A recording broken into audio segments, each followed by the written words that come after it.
أليس الله بكاف عبدا.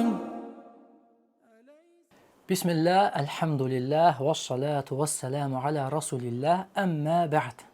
40 hədis kitabından 3-cü hədisin şərhinə davam edirik. Biz İslamın rükunlarından danışdıq. Çünki bu hədis məhz İslamın rükunlarından bəhs edir və deyək ki, namaz İslamın ən əzəmətli rükunlarındandır və adətən şəriət naslarında sıralama etibarı ilə ikinci zikr olunan, demək olar ki, İslamın ikinci rükunudur. Namazı inadla, vacibliyini və məşruiyyətini inkar eləyərək tərk eləyən bir kimsənin kafir olmasına, İslam millətindən çıxmasına bütün İslam alimləri ittifaq ediblər. Lakin bəzi fəqihlər ki, namazın tənbəllikdən yaxud səhlənkarlıqla tərk eləyən insanın kafir olmayıb, hələ də müsəlman olaraq qala bildiyini deyirlər, lakin onların da məsələyə baxışı heç də yüngül deyil. Bu qism üləma, bu qism fəqihlər həmin insanın, həmin əməlin sahibinin ya cəza olaraq edam olunacağını, ya da namazını bərpa eləyənə qədər həbsdə qalacağına hökm eləyiblər. Həmçinin alimlərimiz vurğulayıblar ki, namazın tərki bir günah növü olaraq içki içməkdən də, qumar oynamaqdan da, zinadan da, haqsız qətildən də və bütün böyük günahlardan çox-çox şiddətlidir. Bəli, çünki bu İslamın rüknudur.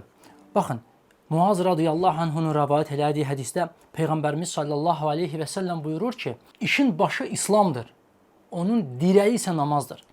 Və bu hədisdə Peyğəmbərimiz sallallahu aleyhi və səlləm sanki tavanın orta və yeganə dirəyi kimi namazı göstərdi. Hansı ki, o dirək uçarsa, o tavanın havada boş qalması mümkün deyil. Həzrət Ömər radiyallahu anhu buyurur ki, namazı olmayanın İslamdan heç bir payı yoxdur. Həzrət Əli radiyallahu anhu buyurur ki, hər kim namazı tərk eləyərsə, küfrə düşər. Əhl-i sünnənin ən böyük imamlarından və böyük tabinlərin müəllimi olan Əyyub əs-Səxtiyani rahiməhullah buyurur ki, hər kim namazı tərk eləyərsə, küfrə düşər və bunda heç bir ixtilaf da yoxdur. Və İbn Rəcəb rahiməhullah məhz bunun barəsində, məhz bu Əyyub əs-Səxtiyaninin sözü barəsində deyir ki, əhl-i sünnətin necə böyük imamları bu rəyin üzərində olublar. Və misallar verir Abdullah ibn Mübarək, İmam Əhməd ibn Həmbəl, İshaq ibn Rahawayh və s. Və sonra da deyir ki, İshaq ibn Rahawayh hətta bu rəyin üzərinə elm əhlinin icmalarını da nəql eləyibdir. İmam Şavkani rahiməhullah buyurur ki, bu barədə danışarkən kifayət deyilmi ki, Peyğəmbərimiz sallallahu aleyhi və səlləm buyurur, bir insanla küfür və şirk arasında yalnız namazın tərki durur. Və kifayət deyilmi ki, Peyğəmbərimiz sallallahu aleyhi və səlləm buyurur ki, bizimlə sizin aranızda əhd yalnız namazdır. Kim onu tərk eləyərsə, küfr etmiş olar. Eyni zamanda İslamın digər rükunlarından zəkat. Qeyd eləmək lazımdır ki, Quran və sünnənin naslarına baxsaq biz görəcəyik ki, zəkat hər yerdə namazla yanaşı deyilir. Namaz qılanlar və zəkat verənlər, namaz qılın və zəkat verin.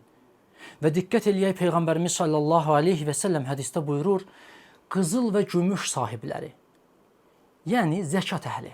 Bura əlbəttə mal-qara sahibləri də daxildir, əkin-biçin sahibləri də daxildir, hər hansı bir sabit pul sahibləri də daxildir.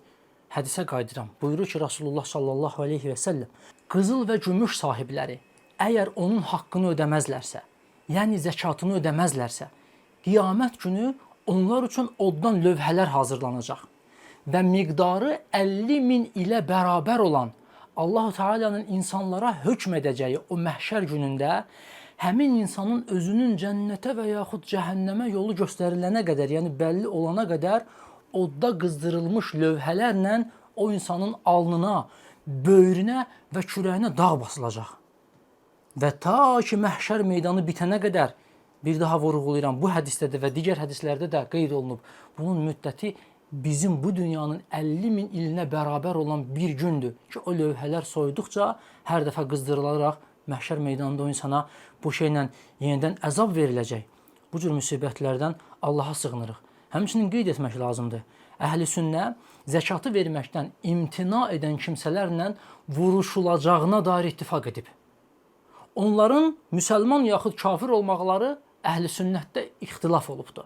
Səhabə arasında da eyni zamanda. Lakin buna dair səhabənin icması var ki, onlarla vuruşulur. Əlbəttə, bu İslam xilafətində olur, bu xəlifənin və qazinin görəcəyi bir işdir, bu bizim işimiz deyil. Lakin bu hökmdür. Və ilk dəfə İslam xilafətində Əbu Bəkir radiyallahu anhu zəkatı verməkdən imtina edənlərlə vuruşmaq istədiyi zaman Ömər ondan soruşdu: "Ey Əbu Bəkir, bu insanlar şəhadət gətirirlər, sən onlarla vuruşacaqsan?" Əbu Bəkir radiyallahu anhu dedi ki, namazla zəkatın arasını ayıran hər kəslə vuruşacağam. Və Ömər radiyallahu anhu bu fəhmi, bu deyimi sükutla iqrar eləmişdi. Çünki bu İslamın rüknudur. Bunlar digər əhkamlara oxşamır. Namaz, oruc, zəkat, həc bunlar ağac əkmək kimi deyil. Bunlar insanların üzünə təbəssüm eləmək kimi deyil. Bunlar dilənçiyə konfet vermək kimi deyil. Bunlar təmizlik kimi, səliqə kimi, digər ayrı əhkamlar kimi deyil. Bunların üzərində din bina olunubdur. Və Abdullah ibn Məsud radiyallahu anhu Peyğəmbərimizin sallallahu aleyhi və səlləm ən alim və ən yaxın sahabələrindən Abdullah ibn Məsud radiyallahu anhu qətiyyətli və kəskin şəkildə buyurur ki, zəkat verməyənin namazı yoxdur. Həmçinin həc rüknü barəsində danışarkən zikr eləmək lazımdır. Daraqutninin Əbu Hureyradan rəvayət elədiyi hədisdə deyilir ki, bir nəfər Peyğəmbərimizdən sallallahu aleyhi və səlləmdən soruşdu: "Ya Rasulallah, həc hər ildimi?" Və Peyğəmbərimiz sallallahu aleyhi və səlləm dedi ki, "Əgər mən bəli desəm, o sizin üzərinizə vacib olar və siz də buna taqətiniz çatmaz, bunu yerinə yetirməzsiniz. Onu da yerinə yetirməyib tərk etdiyiniz zaman küfrə düşmüş olarsınız, yaxud kafir olmuş olarsınız." Allaha sığınırıq. Çünki bunlar İslamın rükunlarıdır. Həmçinin bəzi mənbələrdə qeyd olunur ki, Həzrət Ömər radiyallahu anhu öz xilafəti dövründə imkanı olub həcc etməyən insanların İslamına şübhə edibdir. Bunların hökmü haqqında tərəddüd edibdir və bəzən hətta onlardan, Yahudi və Nəsranilərdən cizyə alındığı kimi onlardan cizyə almağı düşünübdür. İblisin səcdəsi məsələsində İmam Əhməd, İshaq ibn Rahavayh kimi alimlərdən lətif bir istişhad, dəlil çıxartma varid olubdur. Onlar deyiblər ki, Allaha edilən səcdə Adəmə edilən səcdədən qat-qat əzəmətlidir. Allahın əmri ilə Adəmə səcdə eləmədiyi üçün iblis kafir oldu və cənnətdən qovuldusa, necə ola bilər ki, insan Allaha səcdə eləməsin və bununla küfrə düşməsin? Və Səhih Müslimdə rəvayət olunan bir hədisdə deyilir ki, Peyğəmbərimiz sallallahu aleyhi və səlləm buyurdu: Adəm övladı hər dəfə səcdə ayəsini oxuduğu zaman Allaha səcdə eləyir. Bu vaxtda şeytan bir kənarda oturub ağlayaraq deyir: Adəm övladına səcdə etmək əmr olundu, o öz Rəbbinə səcdə edir və bunun müqabilində ona cənnət var. Mənə isə səcdə etmək əmr olundu, mən bundan imtina etdim və mənim üçün cəhənnəm var. Bəli, əziz qardaşlar və bacılar, budur İslamın rükunlarının mahiyyəti. Bu biləvasitə cənnət və cəhənnəm məsələsidir. Və İbn Rəcəb el-Həmbəli rahiməhullah bu hədisin şərhində qeyd eləyərək yazır ki, beləliklə bil ki, həqiqətən bu 5 rükun hər biri digərini əhəmiyyətli şəkildə bağlıdır və sıx əlaqədardır. Beləliklə, əziz izləyicilər, İslamın rükunları, İslam binası bütöv bir sistemdir. Onun dirəklərini və sütunlarını biri-birindən ayırmaq mümkün deyil.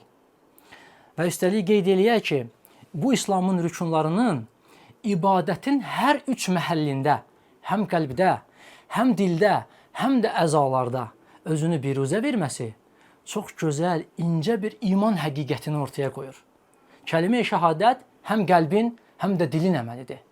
Namaz və oruc sırf bədənin əməlidir. Zəkat malın əməlidir. Həcdə həm malın, həm də bədənin əməlidir ki, bu şəkildə iman həqiqəti ortaya çıxır. İnsan müsəlman olmaqla, qəlbi ilə, dili ilə, malı ilə, əzaları ilə, hər bir şeyi ilə uca Allaha təslim olub ona itaat etməkdədir.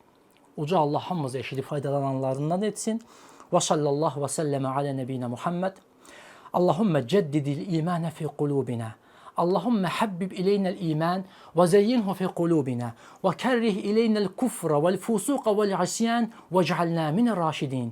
Və sallillahümmə alə nəbiyyə Muhammedin və alə alihi və sahbihi və səllim.